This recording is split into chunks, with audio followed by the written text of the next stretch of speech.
Hello friends, welcome to Mita's রান্নাঘর। আজ বানাচ্ছি ফুল চিংড়ি দিয়ে পাঁচমেশালি সবজির তরকারি। একদম কম ঝামেলায়, সুপার টেস্টি আর ঘরোয়া স্বাদে ভরপুর। চলুন শুরু করি। এখানে আমি 200 গ্রাম ফুল চিংড়ি নিয়েছি। তার মধ্যে হলুদ ও লবণ দিয়ে মাখিয়ে নেব। সবজির মধ্যে নিয়েছি পুঁই মিটুলি, বেগুন, মূলো, আলু, কুমড়ো, বাঁধাকপি, পালং শাক, পেঁয়াজ পাতা,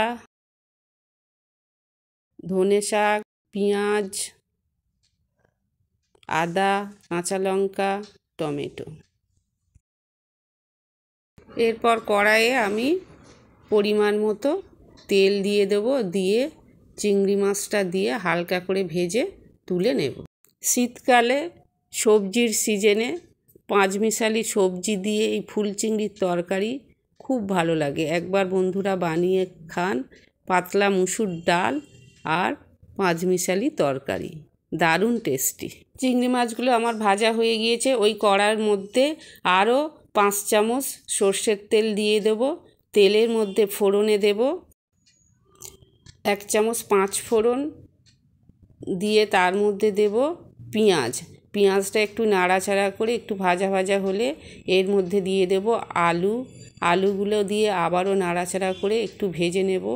ভাজা ভাজা হয়ে গেলে এর মধ্যে দেব কুমড়োগুলো দিয়ে আবারও নাড়াচাড়া করে নেব।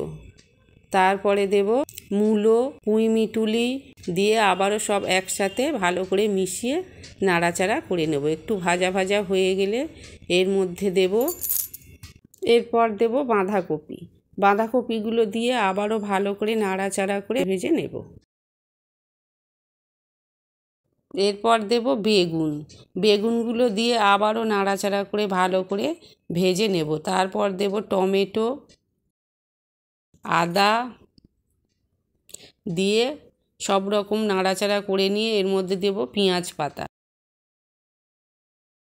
পালং শাক দিয়ে 1 চামচ লবণ, হলুদ, 1 চামচ ঝাল লঙ্কার গুঁড়ো, 1 চামচ জিরে গুঁড়ো দিয়ে সব রকম ভালো করে মিশিয়ে নিয়ে কষতে থাকবো।